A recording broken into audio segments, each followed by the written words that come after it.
These past 2 months have been crazy with Cartoon Corners, and that's mostly thanks to Star vs. the Forces of Evil. The show had its last season, and while I've done some reviews in the past, I really wanted to push and cover the whole final season. I'll admit there were days I didn't want to take the time to make a review, but I'm really glad that I did. And now that Star vs. the Forces of Evil is officially over, it's time to take a look at the whole show during its 4-year run. It was really on for 4 years. Some of the fandom went through all of high school during this show.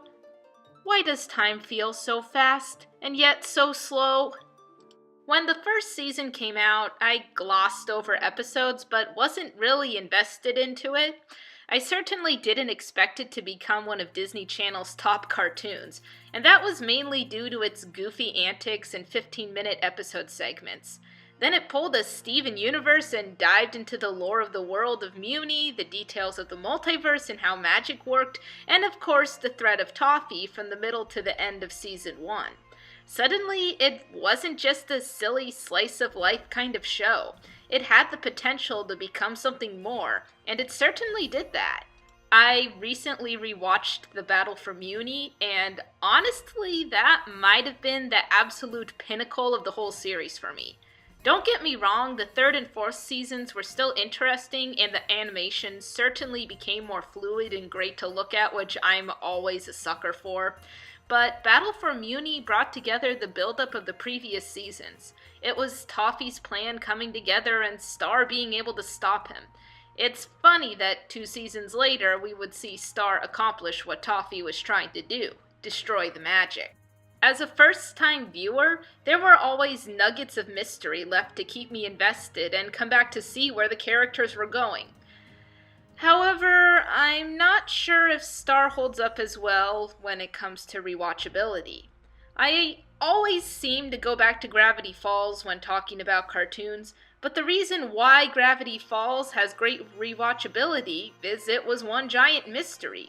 There were bits and clues to that mystery sprinkled throughout the whole series, and once you knew the answers and went back, there were details related to the reveal that you might have originally overlooked. Star vs. attempts to do this, but there are certain details that never get answers and therefore their meaning is pointless. A lot of little details like this were completely shattered the moment Star destroyed the magic because it was all connected to the magic. And that was kind of frustrating. And then, of course, there was the shipping. Is the floating head going to eat us? Yes, Charlie! Yes, he will!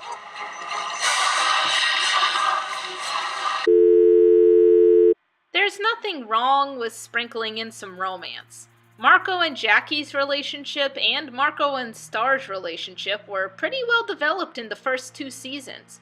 But once we were focusing in more on Muni's history and lore, anytime relationship drama came in, it felt completely detached from the rest of the story. Maybe except for Tom and Star's growth in Season 3 to the beginning of Season 4. The relationships just seemed less important in the second half of the series, and so when all the drama breezed through like a hurricane and the endgame Starco happened, it felt unsatisfactory? At least to me it did, but I've never been one to get too heavily involved in shipping. I was all in for the history and lore between monsters and humans, but even that felt kind of rushed near the end. My biggest problem with Star vs. the Forces of Evil is my same problem with Steven Universe. The 15-minute episode segments. I really despise breaking apart a cartoon striving for linear storytelling into 15-minute separate pieces. It doesn't give the writers enough time to fully flesh out characters and relationships, and when you've got a big climax, then you have to rush the whole thing. Battle for Muni worked a lot better than Cleaved, mainly because Battle for Muni was 3 hours, while Cleaved was only 1 hour. Perhaps if the 4 episodes from the previous week were combined with Cleaved, it might have felt more fluid, but what we got seemed like it spiraled into the end way too quickly. This doesn't mean that 15-minute episodes can never work with cartoons. Shows that return to the status quo or slowly build into a new status quo after each episode work the best with this structure, such as The Amazing World of Gumball and Adventure Time to some extent. Shows that want to go further than that and want to give a more linear story, like Steven Universe and Star Vs, needed to be structured in a typical 20 to 30 minute episode, similar to Gravity Falls. This, I don't think, is any fault of the creators.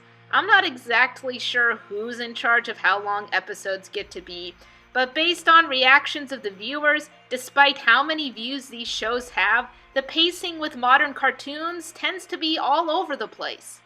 Cartoon Network's probably the biggest offender of this with all of the hiatuses they gave Steven Universe, which is why I'm equally excited and nervous for Infinity Train. Nervous-sided, that's the word.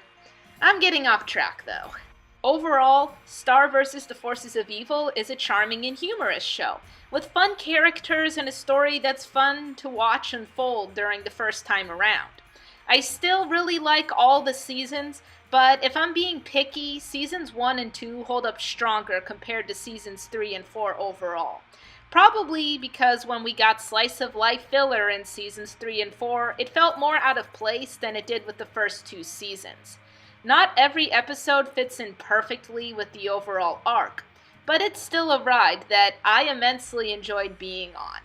And if you like shows with fun, fluid cartoons and magic and mystery and fantasy and all of those fun little elements and stuff and humor, then Star Vs. is definitely a show for you to check out if you have not done so already. It's definitely worth the first watch.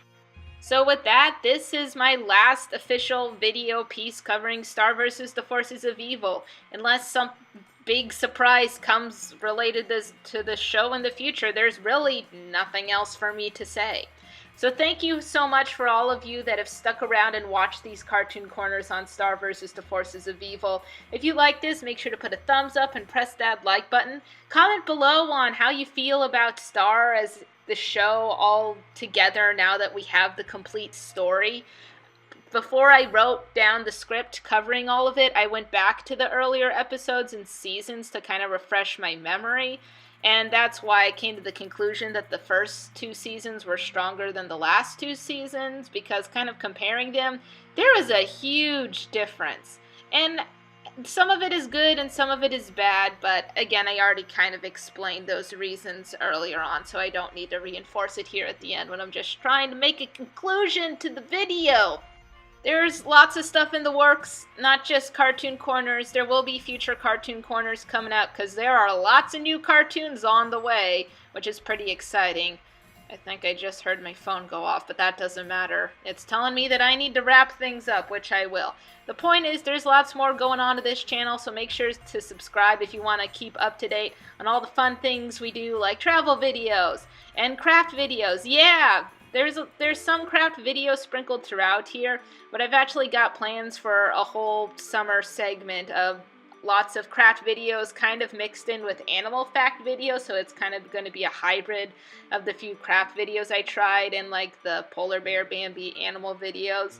And again, I'm rambling too long because I'm ready for sleep. I'm going to go do that, and you'll see a lot more of Cartoon Me because I'll be back for Amphibia. Looking forward to seeing some frogs.